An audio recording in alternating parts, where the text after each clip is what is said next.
Social stock exchange ఈ ప్రపంచంలోకి మీ అందరికీ స్వాగతం. ఇదేంటంటే సమాజంలో మార్పు తీసుకురావాలనుకునే సంస్థలుంటాయి కదా, వాళ్ళు డబ్బులు అంటే నిధులు సేకరించడానికి ఇదొక కొత్త ప్లాట్ఫామ్ అన్నమాట.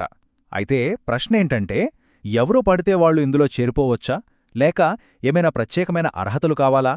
రండి, ఈరోజు ఈ నియమాలేంటో వివరంగా చూద్దాం. సరే, ముందుగా మనం ఈరోజు సమాధానం తెలుసుకోవలసిన అసలైన ప్రశ్నతో మొదలుపెడదాం. అదేంటంటే ఈ సోషల్ స్టాక్ ఎక్స్చేంజ్ అనే ప్రత్యేకమైన ప్లాట్ఫాంలో ఒక సంస్థ చేరాలంటే దానికుండాల్సిన అర్హతలు ఏంటి? ఈ అర్హత ప్రక్రియను మనం సులభంగా అర్థం చేసుకోవడానికి ఓ 5 భాగాలుగా చూద్దాం.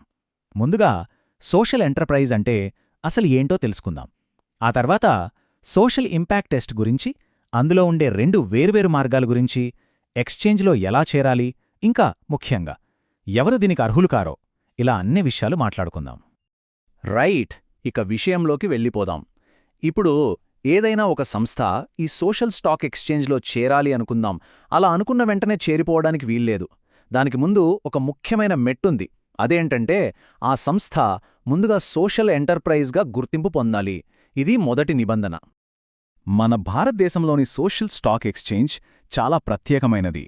ఎందుకంటే ఇక్కడ లాభం కోసం పనిచెయ్యని సంస్థలు అంటే నాన్ ప్రాఫిట్ ఆర్గనైజేషన్స్, అలాగే లాభం కోసం పనిచేసే సంస్థలు అంటే ఫర్ ప్రాఫిట్ ఎంటర్ప్రైజెస్, ఈ 2 కూడా నిధులు సేకరించవచ్చు. అయితే వాళ్ళిద్దరికీ ఒక కామన్ పాయింట్ ఉండాలి. వాళ్ల ప్రాథమిక లక్ష్యం ఖచ్చితంగా సమాజానికి సేవ చేయడం, మంచి ప్రభావం చూపించడం అయి ఉండాలి. ఇక్కడ చాలామందికి ఒక డౌట్ రావచ్చు, లాభం కోసం పనిచేసే కంపెనీలను ఎందుకు ఇందులో చేర్చారు అని. నిపుణులను ఇదే ప్రశ్న అడిగినప్పుడు వాళ్ళేం చెప్పారంటే, లాభాపేక్ష లేని సంస్థలు, లాభాపేక్ష ఉన్న సంస్థలు ఈ 2 కలిస్తే విడివిడిగా చేసేదానికంటే చాలా పెద్ద మార్పు తీసుకురాగలవని, అందుకే ఈ ఏర్పాటు అని చెప్పారు. మంచిదే, కాని ఒక సంస్థ నిజంగా సమాజం కోసమే పనిచేస్తుందా లేక పేరుకేనా అని ఎలా తెలుస్తుంది? అందుకే దీన్ని నిర్ధారించుకోవడానికి రెగ్యులేటర్లు ఒక ముఖ్యమైన పరీక్ష పెట్టారు. దీన్నే సోషల్ ఇంపాక్ట్ టెస్ట్ అంటారు. ఈ టెస్ట్లో పాసైతేనే వాళ్లు ముందుకు వెళ్లగలరు. ఈ టెస్ట్లో 3 ముఖ్యమైన భాగాలున్నాయన్నమాట. ఒక చెక్లిస్ట్ లాగా అనుకోండి. 1. వాళ్లు చేసే పని సమాజ సంక్షేమానికి సంబంధించినదై ఉండాలి. 2. వాళ్లు సేవలు అందించేది బలహీన వర్గాల వారికై ఉండాలి. ఇక 3వది చాలా ముఖ్యమైనది, 3/2 నియమాన్ని ఖచ్చితంగా పాటించాలి. ఇప్పుడు ఆ మొదటి నిబంధన చూద్దాం. రెగ్యులేటర్ ఒక 16 రకాల సామాజిక సంక్షేమ పనుల లిస్టిచ్చింది.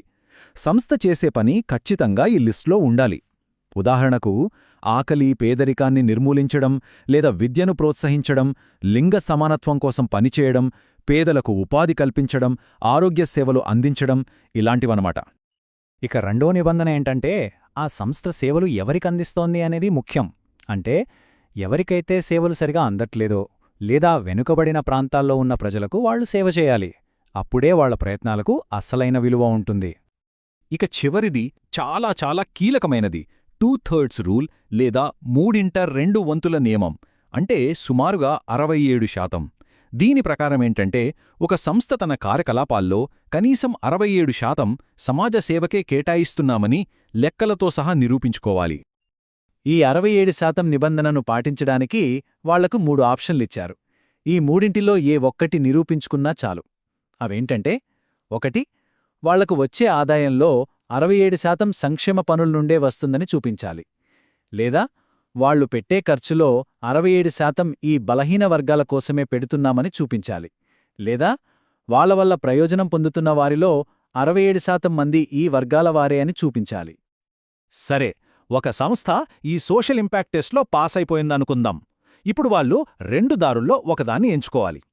అది వాళ్ళు లాభాపేక్ష లేని సంస్థ లేక లాభాపేక్ష ఉన్న సంస్థ అనే దానిపై ఆధారపడి ఉంటుంది. చూడండి, ఈ 2 దారులకు రూల్స్ వేర్వేరుగా ఉంటాయి.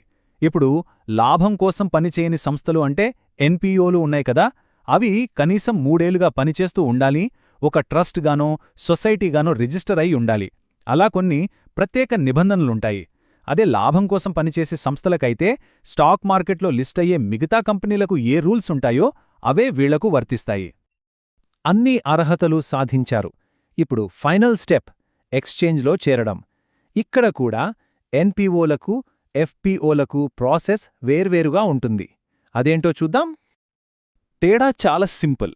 లాభాపేక్ష లేని సంస్థలు అంటే ఎన్పిఓలు ముందుగా ఎక్స్చేంజ్లో రిజిస్టర్ చేసుకోవాలి. కానీ లాభాపేక్ష ఉన్న సంస్థలు అంటే ఎఫ్పిఈలు నేరుగా తమ షేర్లను లిస్ట్ చేయవచ్చు. రిజిస్ట్రేషన్ వేరు, లిస్టింగ్ వేరు. నాన్పిఓలకు ఈ రిజిస్ట్రేషన్ ఎందుకంటే ఇది వాళ్లకొక ట్రైనింగ్ లాంటిది. ఈ రిజిస్ట్రేషన్ 12 నెలల పాటు ఉంటుంది. కావాలంటే రెన్యువల్ కూడా చేసుకోవచ్చు. ఈ సమయంలో పబ్లిక్గా నిధులు సేకరించడానికి కావాల్సిన రూల్స్, పారదర్శకత, మంచి పరిపాలన వంటివి అలవాటు చేసుకోవడానికి ఇది సహాయపడుతుంది. ఇప్పటిదాకా ఎవరు అర్హులో చూశాం. ఇప్పుడు అంతే ముఖ్యమైన ఇంకో విషయం చూద్దాం. అసలు సోషల్ స్టాక్ ఎక్స్చేంజ్లో అడుగుపెట్టడానికి వీల్లేని సంస్థలు ఏవి? ఇన్వెస్టర్ల ప్రయోజనాలను కాపాడటానికి, ఇంకా ఫోకస్ కరెక్ట్గా ఉండటానికి రెగ్యులేటర్ కొందర్ని ఈ లిస్టులోంచి తీసేసింది. ఉదాహరణకు రాజకీయ పార్టీలు లేదా మతపరమైన సంస్థలు, తర్వాత ప్రొఫెషనల్ లేదా ట్రేడ్ అసోసియేషన్స్, కార్పొరేట్ ఫౌండేషన్స్, వీటికిక్కడ నిధులు సేకరించే అవకాశం లేదు.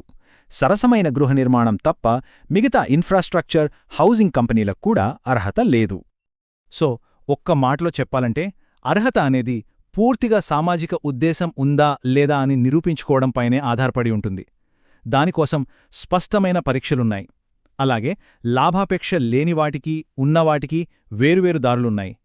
నిజమైన సామాజిక సంస్థలకు మాత్రమే ఈ అవకాశం దక్కాలన్నదే దీని అనుకున్న ఉద్దేశం.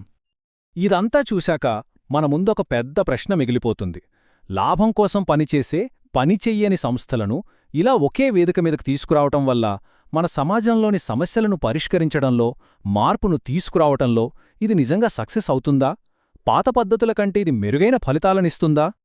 ఈ విశ్లేషణ మీకు ఉపయోగపడిందనుకుంటే దయచేసి వీడియోను లైక్ చేయండి. ఇలాంటి మరిన్ని వివరాల కోసం మా ఛానల్కు సబ్స్క్రైబ్ చేసుకోవడం మర్చిపోకండి.